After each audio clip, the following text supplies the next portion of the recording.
One ট্যাপের চিন্তা ভাবনা করি। আমি কিন্তু মোটামুটি এগারে ওয়ান ট্যাপ দেওয়া শিখতেছি ইদানিং, বাট পারি না। আচ্ছা না পারলে সমস্যা নাই, মাঝে মধ্যে আমার কাছে শিখে নেন। মানে কিভাবে ওয়ান ট্যাপ খায়? আচ্ছা গাইতে জায়গা ওর 2 শট দেওয়ার পর ওর নকই নাই, এবার এমডি পটি দাতা দিতে হইব লাখ লাখ ভাই 1 শট। না ভাই ঠিকই আছে, 100টি লাগছে কিন্তু ওরটা। মানে আমার 21 ফিট গেছে, আবার রিমোট মারবো, কেমন লাগে? তো গাইস এখন 2-3 সিচুয়েশন, এবার দূর পরে আমি আগে যাবো। এইবার আমি ওগরে নক করি মদিমুই। কি মন আগে যাইতাছ, ওই যে সাইড দিয়ে ঘুরে যাইতাছ আবার আগে যাইতাছ। আচ্ছা ওই একটা প্লেয়ার দেখি না, রেড ক্রিমিনাল আমার সামনে। বিটুকে কই?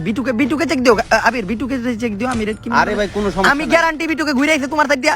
তোমার সামনে প্লেয়ার ভাই, কি করো? আচ্ছা ভাই তাহলে আপনি ভিডিওর লগে ফাইট করেন, আমি রেড ক্রিমিনালের কাছে যাই। হ্যাঁ তুমি রেড ক্রিমিনাল কাছে যাই, একেবারে লাল পুরাপুরি তোমার লাল শট দিও একেবারে।